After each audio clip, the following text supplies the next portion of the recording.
Hello दोस्तों, अभिनव नाम है मेरा। स्वागत करता हूं आप सबका एक बार फिर से आपके अपने यूट्यूब चैनल मैथ्स बाय अभिनव राजपूत में और गणित के प्राइम टाइम में। आज हम क्वाड्रिलेटरल की तीसरी वीडियो करेंगे और ज्योमेट्री की ये 9, 4, 13, 2, 15, 2, 17, 18वीं वीडियो होगी आई गेस। इसके बाद एक पॉलीगन आएगा और फिर हम मिसलेनियस क्वेश्चंस करने लग जाएंगे। तो अप्रोक्स 25 से 28 क्लासेस लगी हैं इसे खत्म करवाने में और वीडियो की लेंथ छोटी छोटी रहती है, तो बहुत ज्यादा नहीं है। और बहुत टीचर्स आपको बताएंगे कि इसमें ना आपको 100 घंटे की क्लासेस चाहिए, 150 घंटे की क्लासेस चाहिए, तो भैया फिर रिवीजन कब करोगे, फिर मॉक कब दोगे, जॉब कब लगेगी, 4 साल बाद, 5 साल बाद। और फिर वही टीचर एक वीडियो बनाएंगे और बोलेंगे कि 6 महीने में एसएससी की तैयारी करो, 3 महीने की एसएससी में एसएससी की तैयारी करो। देखो, एक तो प्रोसेस है 8 से 10 महीने का एसएससी का ना, और मान के चलो 10 से 12 महीने, ठीक है। 6-7 मंथ्स में आपका सिलेबस खत्म हो जाना चाहिए, 8 मंथ्स मैक्सिमम। और आपको 4 मंथ्स दबा के रिवाइज करना होता है, मॉक देना होता है, ठीक है। हालांकि वो जो 8 महीने पहले वाले हैं इसमें भी आपको मॉक्स देने होते हैं, लेकिन इसमें आपको कम मॉक देना है, वीक में 2 से 3 मॉक देने हैं। लेकिन जब आप एक बार हो जाता है तो आपको मॉक्स ज्यादा देने होते हैं। तो आप इन चीजों को ना ब्रेक नहीं कर सकते हो जस्ट बिकॉज कि you are following some teachers, ठीक है। आप उस फ्लो को मत जोड़ो। जो कोई कहता है ना कि 3 महीने में निकल रहा है, 6 महीने में निकल रहा है, तो I know some of my friend जिन्होंने तैयारी नहीं किया और फिर भी वो हमारे साथ जॉब कर रहे हैं बिकॉज कि दे आर ब्रिलियंट, ओके। ये लोग अपने स्टडी में हमेशा से ही स्ट्रांग रहे हैं, इन्होंने निकाल दिया, बट हमसे नहीं होता है। मेरे से बहुत बच्चे बोलते सर आपने मैथ्स कितने दिन पढ़ी, मैंने नहीं पढ़ा, ठीक है। मैं 11th-12th को भी मैथ्स पढ़ाता था, मैं ग्रेजुएशन को भी मैथ्स पढ़ाता था, तो मैथ्स मेरे को हमेशा से आती थी। तो क्या तुम्हारे साथ भी ऐसा होगा? नहीं होगा तुम्हारे साथ ऐसा, समझो इस चीज को, ओके। तो प्लीज अपनी स्टडी को ना एक कॉन्टिन्यूस प्रोसेस में लाओ, कोई जल्दबाजी मत करो सिलेबस खत्म करने में, ना ही कोई देरी करो, ठीक है। ये नहीं कि आप मतलब एक ही मेरी बात 6 महीने तक आपका ना सिलेबस चलना चाहिए। इसका मतलब ये नहीं कि आपका टीचर हर रोज आपको 2-2 घंटे पढ़ा रहा है। अगर एक टीचर 2 घंटे पढ़ाता है ना, तो वो एक्सपेक्ट कर रहा है कि आपको घर पे 4 घंटे पढ़ा, आप खुद पढ़ो। क्या पॉसिबल है कि एक-एक सब्जेक्ट आप 6-6 घंटे पढ़ते रहो? तो इन चीजों पे ध्यान देना है थोड़ा-सा, ठीक है। और पढ़ाई को एक स्मूथ वे में लेके चलो और जैसा हमारा चल रहा है वीकली टारगेट उसको फॉलो करते रहो और होता जाएगा, ठीक है। तो 15 क्वेश्चंस हमने कर लिए थे, उसी से हम आगे बढ़ेंगे। Question number 16।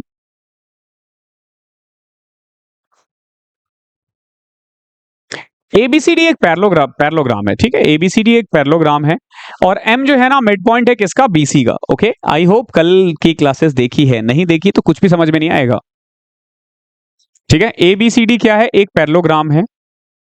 M is the mid point of BC, ठीक है। देखो, ए है, बी है, सी है और डी है, ओके। एम एक मिड पॉइंट है किसका? बीसी का, ध्यान रखना। पैरेललोग्राम है तो ये और ये पैरेलल है। आगे क्या है? ए बी को आगे प्रोड्यूस किया गया है और डीएम को प्रोड्यूस किया और वो यहां जाके मिल लिए हैं। कहां मिल गए हैं? एन पे जाके मिल गए हैं, ठीक है। अब आपको बताना है कि इनमें से कौन सा फॉलो करेगा, समझना इस चीज को। ये मिड पॉइंट था, तो अगर ये पूरा 2 था तो ये 1 हो जाएगा, ये भी 1 हो जाएगा। क्लियर है? ये तो कोई दिक्कत नहीं है ना। 1 2। अब अगर आप ये वाला ट्राइंगल और ये वाला ट्राइंगल देखो, बड़ा वाला ना, तो ये मिड पॉइंट थ्योरम याद है? कुछ ऐसा दिखेगा, ये एन है, ये आपका बी है, सॉरी ये बी है, ये एम है, ये आपका ए है और ये डी है। कुछ ऐसा दिख रहा है जिसमें ये और ये दे रखा है 1:2। ये 1 है तो ये 2 है, ओके। नाउ अब इसको देखते हुए आप कुछ भी बना सकते हो, जैसे 1:2 में होना चाहिए ना, लाइक कि अगर ये 1 है तो ये भी 1 हो जाएगा, ये 1 है तो ये भी 1 हो जाएगा। कैसे? क्योंकि 1/2 रेशियो में होना चाहिए, तो 1 अपॉन में पूरा 2, तो यानी कि ये भी 1 है, ये भी 1 है, ये भी 1 है, ये भी 1 है, याद रखना, ठीक है। यानी रेशियो सेम है। अब यहां पुट करके देखो, रूट का तो कहीं कोई सवाल ही नहीं आता, तो ये तो ऐसे ही काट दो। इनमें से देखो कौन सा सेटिस्फाई कर रहा है। A N is equal to double of A B. A N हमारे अकॉर्डिंग कितना है? 2। ए बी कितना है हमारे अकॉर्डिंग? ए बी है 1, 2 गुना में 1 2, तो हमारे अकॉर्डिंग ये तो सेटिस्फाई कर रहा है। चलो देखते हैं अगला वाला। A N square, A N यानी 2 का square 4, 4 is equal to 3/2 of A B कितना है? 1। क्या इक्वल है? नहीं। ए एन स्क्वायर यानी 4, 2 ए बी, 2 ए बी का स्क्वायर 1। अगेन देखो 4 इज इक्वल टू 2, क्या ये इक्वल आया है? नहीं आया है, यानी ऑप्शन नंबर बी करेक्ट है। समझ रहे हो? अप्रोच ही चेंज कर दिया हमने। ट्राइंगल पढ़ा था, ट्राइंगल का अप्रोच यहां लगाया और देखो करेक्ट हो गया, ओके है। तो क्वेश्चन नंबर 16 का सेकंड है इसका आंसर। 17 देखो क्या है। एक रेक्टेंगल है A B C D, P Q R the mid point of B C and A D. पहले तो मैं बना देता हूं,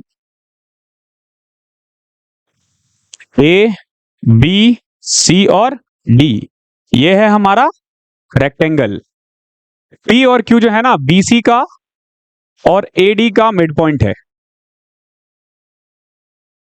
ठीक है। R is any point on P Q, P Q पे कोई भी पॉइंट ले लो, आर कहीं पे भी ले सकते हो। अब पूछा है ए आर बी किसके इक्वल होगा, ए आर बी किसके इक्वल होगा। देखो अगर ये मिड पॉइंट है ना, मिड पॉइंट है तो ए आर बी ना डी आर सी के बराबर होगा, डी आर सी के बराबर होगा, या फिर यूं कह लो कि बी आर सी के बी आर सी इसके हाँ मतलब ये इसके बराबर होगा। लेकिन यहाँ पे ना पूरा दे रखा है, तो एक चीज हमेशा ध्यान रखना, ये वाला जो पॉइंट होगा ना ये पूरे वाले का ना 1/4 होगा, पूरे एरिया का कितना होगा 1/4 होगा। अदरवाइज ये और ये भी बराबर होगा, ध्यान रखना। इसको चाहे इधर खींच दो इधर खींच दो, ये मिड पॉइंट है इसलिए, मिड पॉइंट है इसलिए ध्यान रखना। अगर मिड पॉइंट नहीं होता तो फिर नहीं होता। लेकिन एक चीज श्योर है कि क्योंकि ये मिड पॉइंट है तो ये जब भी होगा ना, एक चीज और ध्यान रखना, जैसे एक पैरेललोग्राम है, ठीक है। अब बीच में किसी भी एक पॉइंट से ना मैंने एक ट्राइंगल बना दिया, किसी भी एक पॉइंट से मैंने एक ट्राइंगल बना दिया, तो इस ट्राइंगल का जो एरिया होगा ना, इस ट्राइंगल का जो एरिया होगा वो पूरे वाले पैरेललोग्राम या रेक्टेंगल या स्क्वायर का हाफ होगा। फॉर एग्जांपल जैसे ये देखो, ये मिड पॉइंट था, ठीक है, तो इसका बेस सेम है ना, तो अगर पूरे का एरिया 2 है तो इस वाले का एरिया कितना होगा 1। सेम है, सेम गोस फॉर अबव, क्योंकि ये मिड पॉइंट था तो ये भी 2 हो जाएगा, तो ये वाला एरिया कितना हो जाएगा 1, ठीक है। देख रहे हो ये हाफ है इसका और पूरे का एरिया पूरे का 1/4 हो जाएगा, तो ये एबीसीडी का 1/4 है, ठीक है, एबीसीडी का 1/4 है। क्वेश्चन नंबर 18 देखो, diagonal of a parallelogram are 8 metre and 6 metre respectively. देखो एक पैरेललोग्राम है जिसके 2 डायगोनल्स है, ए बी सी और डी, एक है 8 और एक है 5, एक साइड दे रखा है 5, तो बताओ एरिया कितना होगा। देखो एक है 8 एक है 5, ठीक है, एक है 8 एक है 5, सॉरी एक है 8 दूसरा 6 था भाई साहब।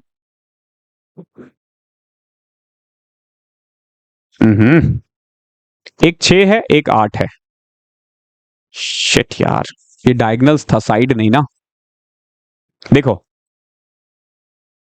ये एक पैरेललोग्राम है जिसका एक डायगोनल है 8। एक बात बताओ, अगर एक डायगोनल 8 है, अगर एक डायगोनल 8 है तो जहां पे ये मिलता है ये तो पता होगा कि बाइसेक्ट कर रहा होता है, यानी कि ये भी 4 ये भी 4, ओके। अब देखो दूसरा जो है वो 6 है, यानी ये भी 3 ये भी 3, और एक साइड कोई भी एक साइड 5 है, इस वाले साइड को 5 मान लेते हैं, कोई दिक्कत। अब एक बात बताओ, ये 3 है ये 4 है ये 5 है, तो ये तो साफ साफ दिख रहा है 3 4 5 पाइथागोरस ट्रिपलेट है, यानी ये 90 डिग्री है, तो इसका एरिया यहां से निकल सकता है 3 चौके 12 बटे में 2 6, इसका एरिया कितना आ जाएगा 6। और आपको पता है डायगोनल 4 इक्वल पार्ट में डिवाइड करता है, ये भी 6 ये भी 6 और ये भी 6, तो बताओ पूरे का एरिया कितना है, एरिया ऑफ पैरेललोग्राम कितना आ गया 24 मीटर, कितना 24 मीटर, ये वाला ऑप्शन, ठीक है। ये वाला देखो बेहतरीन क्वेश्चन है, ये फिगर दिख रहा होगा, एडी है 15 ए बी है 20, ठीक है, एडी है 15 ए बी है 20, बीसी कितना है 25, ये भी 25 है, सीडी भी 25 है। आपको ना पूरे का एरिया निकालना है एबीसीडी का, तो एबीसीडी का एरिया निकालने का 2 तरीका होता है, एक ये वाला तरीका, इसका भी और इसका भी, दोनों का एरिया निकाल दो, इसका एरिया और इसका एरिया, दोनों का एरिया निकाल दो। तो कैसे निकलेगा, ये देखो ये 15 है ये 20 है और ये 90 डिग्री दे रखा है, तो बाय पाइथागोरस बीडी निकल सकता है, कैसे, BD square is equal to AD square which is equal to 225 plus में A B square which is equal to 20 का स्क्वायर 400, तो यहां से ये 25 आ गया। अब खुद सोचो, एक ट्राइंगल ये एक ट्राइंगल ये वाला ट्राइंगल क्या है, ये वाला ट्राइंगल तो राइट एंगल ट्राइंगल है, तो बेस इंटू हाइट हो जाएगा, तो 20 इंटू 15 300 बटे में 2, तो इसका एरिया तो 150 आ गया, कोई दिक्कत। ये लेकिन इसी का एरिया है, इसका एरिया क्या आएगा, देखो ये भी 25 ये भी 25 ये भी 25, इक्विलेटरल ट्राइंगल, इक्विलेटरल ट्राइंगल का फॉर्मूला क्या होता है √3/4 ए स्क्वायर, यानी कि 25 का स्क्वायर 625, ऐड कर दो इसको, ठीक है। सो 150 प्लस में √3/4 625, ठीक है। अब यहां सब में 4 कॉमन है ना बाहर, तो 25/4 अगर मैं कॉमन ले लूं तो यहां पे 24 बचेगा और यहां पे 25 √3 बचेगा। देखो कौन सा ऑप्शन है, ऑप्शन नंबर ए, ठीक है, तो इन क्वेश्चनों को ऐसे ब्रेक करके किया जाता है। और अब जो क्वेश्चंस आएंगे ना इसी टाइप के आएंगे। एक चीज ध्यान रखना, टीसीएस चेंज हो रहा है, ठीक है, तो टीसीएस चेंज होगा तो क्वेश्चंस अब शायद पहले की तरह भी थोड़ा मूव करे, जैसा 2018 से पहले के आते थे, ठीक है, तो थोड़ा उस पर भी स्विच करना है हमें। In the trapezium A B C D, B A E 30 है, देखो बी ए ई कितना है 30 है, सी डी एफ 45 है, बी सी 6 है, बी सी 6 है, ए बी 12 है।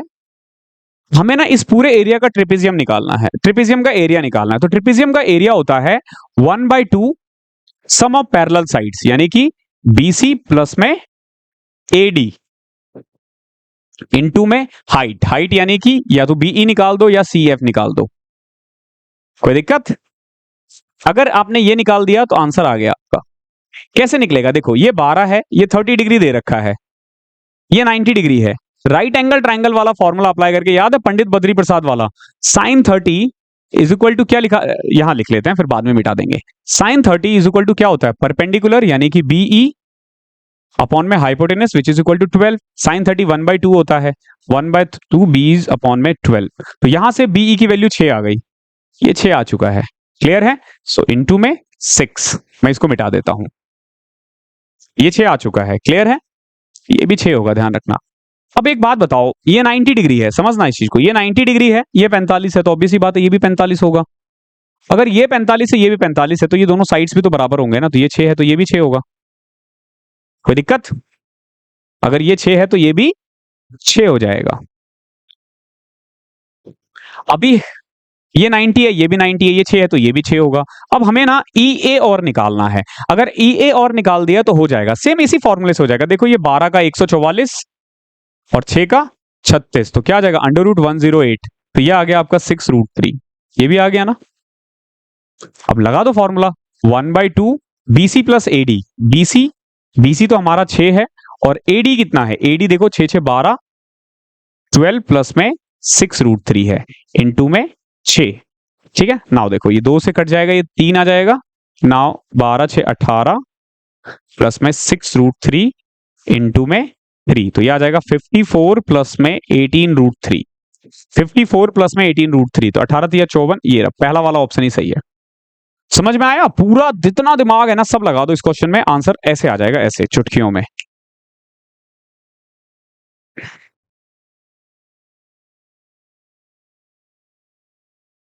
ये जो आपको पूरा क्वाड्रिलेटरल दिख रहा है ना, इसका एरिया जो है ना वो दे रखा है कितना, 36 है।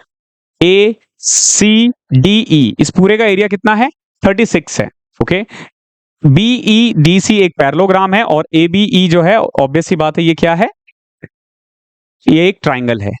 B is the mid point of A C, ध्यान रखना ए सी का ये मिड पॉइंट है, ठीक है, इसका मिड पॉइंट है, यानी कि ये और ये बराबर है।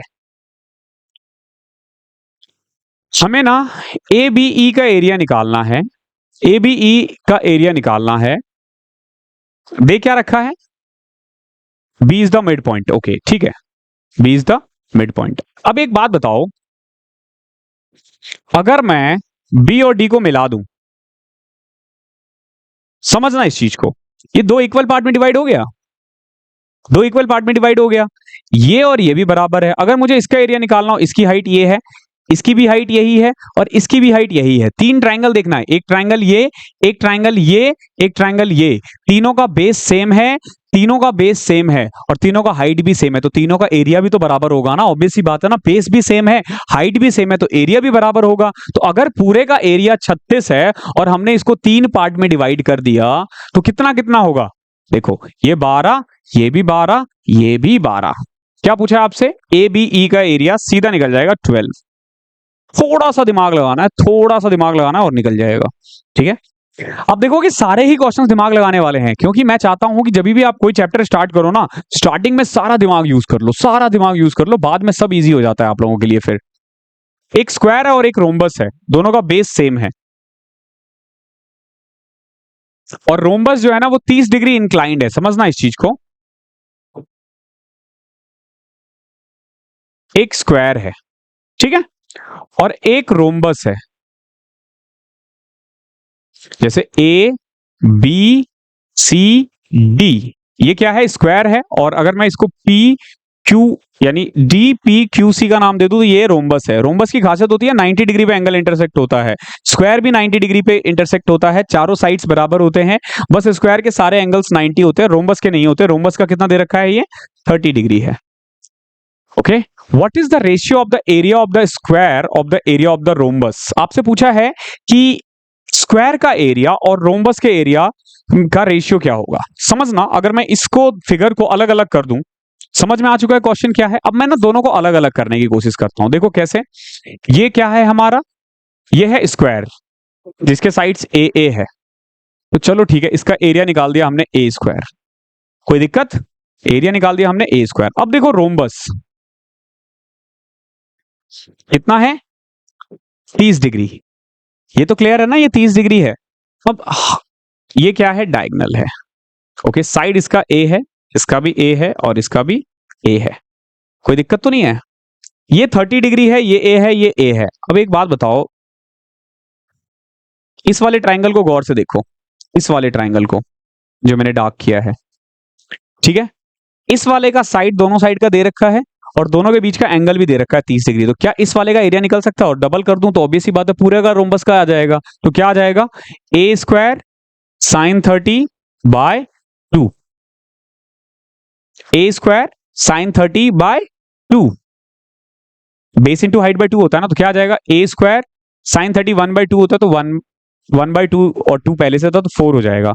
ये हमने सिर्फ इसका निकाला, तो पूरे का एरिया क्या आ जाएगा? A square by 2। पूरे का एरिया क्या आ जाएगा? A square by 2। हमसे यही तो पूछा गया था, ए स्क्वायर और ए स्क्वायर बाय 2 का रेशियो निकालो। निकाल दिया हमने 2:1।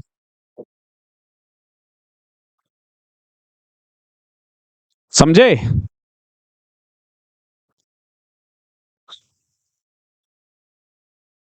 ये वाला आपको खुद से करना है, मैं हिंट दे देता हूं कैसे करना है।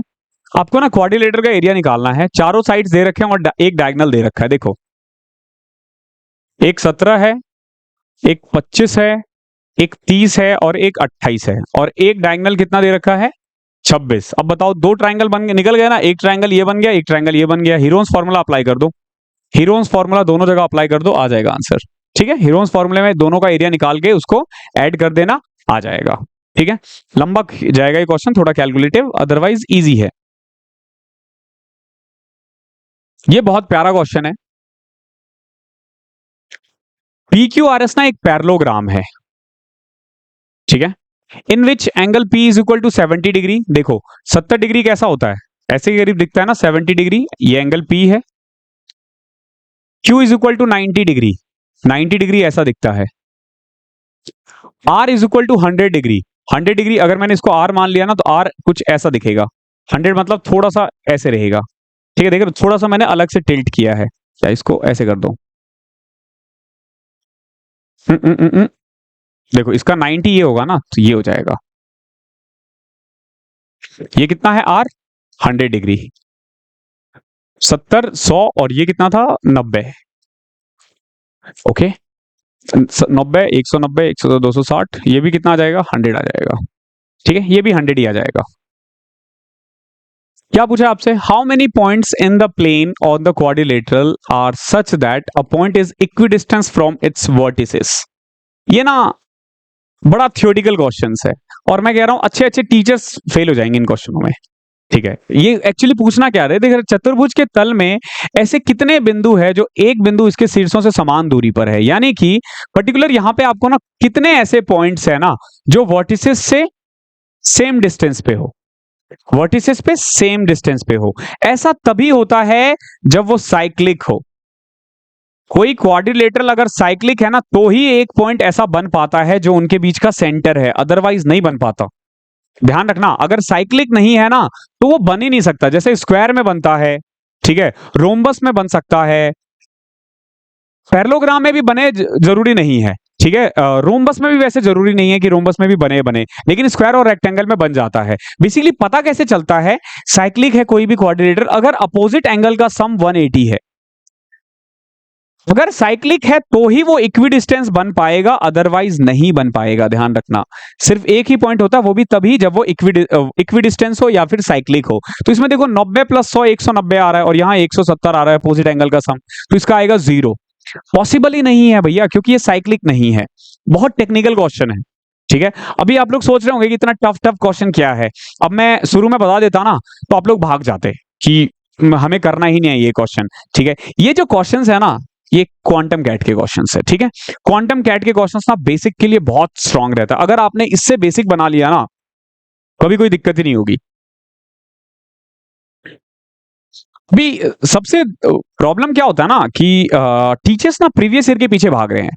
अभी आप समझो इस चीज को कि प्रीवियस ईयर ना प्रैक्टिस के लिए होता है, ठीक है। प्रीवियस ईयर जो है वो प्रैक्टिस के लिए होता है, ना कि सीखने के लिए। अब खुद सोचो, 10th 12th में जब थे, 10th 12th में थे तो क्या करते थे, सीधा सैंपल पेपर स्टार्ट कर देते थे।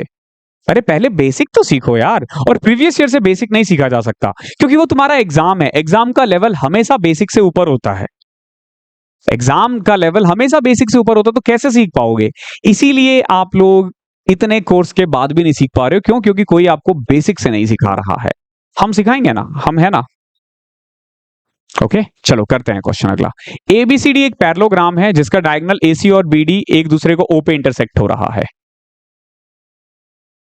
ए बी, आधे तो आज अब भाग गए होंगे, हम थोड़ी ना करेंगे क्वांटम कैट के questions. The diagonal AC and BD कहां इंटरसेक्ट हो रहा है? ओ पे। If E F G H are the mid point of A O, ये ई है, ये एफ है, इधर जी होगा और इधर एच होगा। इसको मिला दो, इसको मिलाओगे ना तो ये भी पैरेललोग्राम होगा, ये भी पैरेललोग्राम होगा। अब आपसे पूछा है कि E F plus F G plus जी H plus H E plus में ए डी, ये है ना, मतलब इसका और इनका रेशियो क्या होगा। देखो, डायगोनल के बीच से खींचा गया है, यानी कि ये ना इसका मिड होगा। यानी ये अगर एक है तो ये दो है, ये एक है तो ये दो है, ये एक है तो ये दो है, ये एक है तो ये दो है। तो इसका सिंपल सी बात है, रेशियो भी 1:2 ही होगा। 1:2 ही होगा। क्या रेशियो होगा इसका? 1:2 होगा। ऐसे क्वेश्चंस को तो डायरेक्ट याद कर लिया करो, ठीक है, क्योंकि लिमिटेड क्वेश्चंस है, क्या फर्क पड़ता है अगर आपको याद भी है तो। अब देखो, एबीसीडी एक रोम्बस है, तो एबीसीडी एक रोम्बस है जिसमें एसी और बीडी क्या होता है? एसी और बीडी क्या होते हैं? डायगोनल्स होते हैं। और मैंने अभी बताया था, क्या बताया था, कि डायगोनल 1 का होल स्क्वायर प्लस डायगोनल 2 का whole square is equal to 4 into में साइड जो भी है उसका होल स्क्वायर। तो देख लो इससे रिलेटेड कौन सा है, आपको दिख जाएगा पहला वाला, ठीक है। ये डायरेक्ट मैंने अभी थोड़ी देर पहले ही बताया था। ओके, प्रूफ भी करके दिखाया था कैसे। Question number 27, P is a point with in a rectangle ABCD, हमने ये भी किया है। देखो, एक रेक्टेंगल है से ABCD,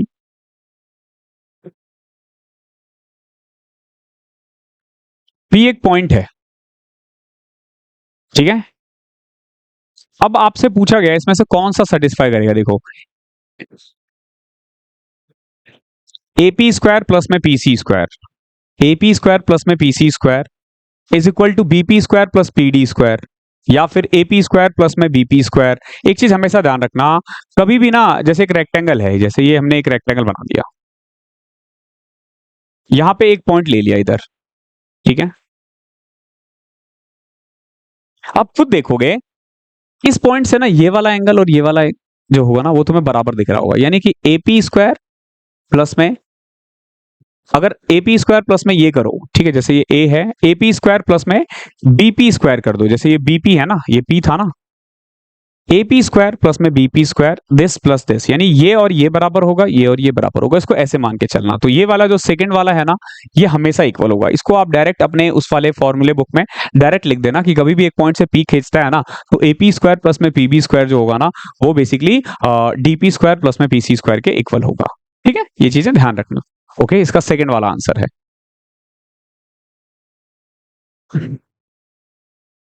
ABCD एक पैरेललोग्राम है, AB 14 है, BC 18 है और AC 16 है।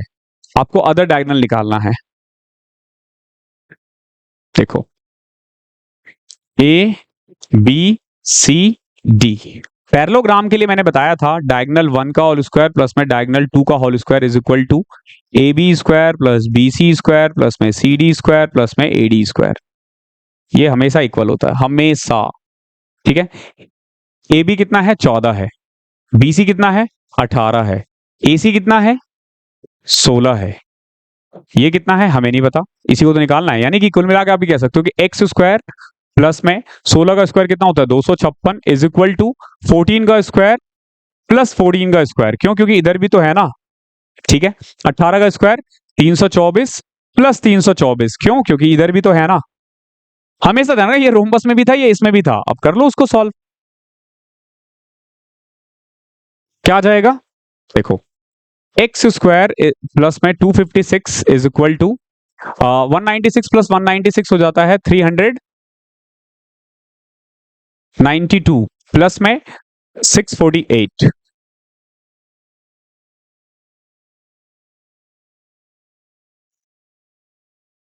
1040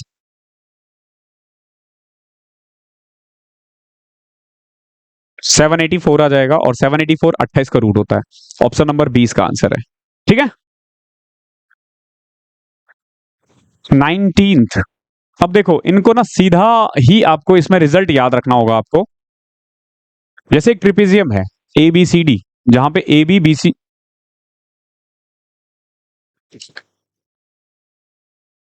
ए बी सी डी, ठीक है, और ए सी जो है ना बी डी को इंटरसेक्ट कर रहा है, ए सी बी डी को इंटरसेक्ट कर रहा है ओ पे।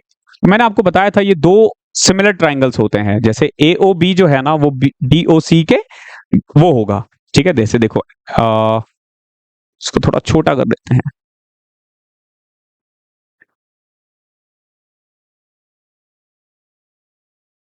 तो इसमें होगा क्या, जो ट्राइंगल ए ओ बी है ना वो सिमिलर होगा। सिमिलर होगा किससे? देखो एंगल ए एंगल सी के बराबर होगा, तो एंगल सी ओ डी के सिमिलर होगा। किसके इक्वल होगा? देखो क्यों? क्योंकि एंगल ए ये वाला जो होगा ना, ये वाला, ये इसके इक्वल होगा। ठीक है, ये इसके इक्वल होगा इसलिए। ठीक है, नाउ अब क्या कह सकते हो इसको कि ए ओ अपॉन में C O is equal to O B upon में O D is equal to A B upon में C D. A B C D का तो कोई काम है नहीं। जरा गौर से देखो इसमें से कौन सा प्रूव हो रहा है। डी ओ अपॉन में ए ओ, डी ओ अपॉन में ए ओ तो हो ही नहीं रहा, मल्टीप्लाई हो रहा है। डी और ए ओ मल्टीप्लाई हो रहा है, तो जहां पे भी डी और ए ओ मल्टीप्लाई, जैसे इस वाले में तो नहीं हो रहा है, देखो इस वाले में तो नहीं हो रहा है, दूसरे वाले में डी ओ को ओ बी से मल्टीप्लाई किया जा रहा है, जबकि डी ओ को ए ओ से मल्टीप्लाई करना है, तो ये भी नहीं हो सकता। डी ओ इंटू ओ ए, ओ बी इंटू ओ सी, देख रहे हो, ऑप्शन नंबर थर्ड यानी ओनली 3। बहुत इंपॉर्टेंट क्वेश्चन है ये, बहुत इंपॉर्टेंट क्वेश्चन है। ठीक है, आना चाहिए ये सब क्वेश्चंस। ओके, तो इसका थर्ड ऑप्शन सही है। ओके, एंड द लास्ट, बहुत प्यारा क्वेश्चन है ये। क्वेश्चन नंबर 30 देखो, बहुत प्यारा क्वेश्चन है ये। मैंने ना लास्ट जो वीडियो करवाया था फर्स्ट वाला, आई मीन फर्स्ट क्वाड्रिलेटर का, उसमें बताया था मैंने ट्रिपेजियम में क्या था। एक ट्रिपेजियम है A B C D. Okay, A B C D. Okay, ये दे रखा है 6, ये दे रखा है 2, ये क्वेश्चन में गिवन है ऑलरेडी। इसके अलावा जो इनके डायगोनल्स है ना,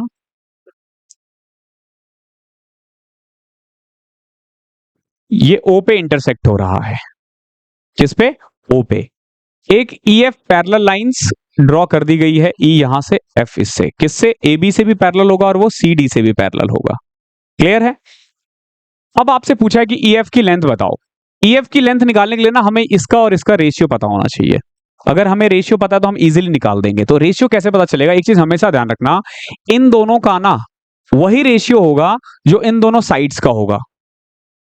ठीक है, जो इन दोनों साइड्स का होता है। तो क्या रेशियो है? मेनली 1:3। ये 2 है, ये 6 है, तो ये 1 है, ये 3 है।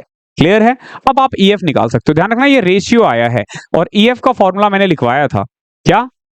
जैसे अगर ये m है, ये n है, तो n को इससे मल्टीप्लाई करते हैं, m को इससे मल्टीप्लाई करते हैं, तो 6 इंटू 1 प्लस में 3 इंटू में 2 प्लस में 3 प्लस 1 4, 6 प्लस 6 12, 12 बटे में 4, क्या आ गया आपका 3। Option number 1 is your answer. तो यहां से ना हम क्वाड्रिलेटरल को खत्म कर रहे हैं। अगली क्लास में हम पॉलीगन करेंगे। बिल्कुल परेशान मत होना अगर किसी को डिफिकल्ट लग रहा है तो, इतना हार्ड पेपर में नहीं आएगा जितना मैंने आज करवा दिया आपको। अभी हम प्रीवियस ईयर करेंगे तो आपको पता चलेगा कि आप कितना इजी बना दिए हो गणित को, ठीक है, यानी ज्योमेट्री को। हम जब प्रीवियस ईयर करेंगे तो आपको पता चल जाएगा, ठीक है। तो इस क्लास में इतना ही। आई होप क्लास पसंद आई होगी। पसंद आई है तो वीडियो को लाइक शेयर सब्सक्राइब सब कर देना। मिलते हैं अगली क्लास में, तब तक के लिए पढ़ाई करते रहो।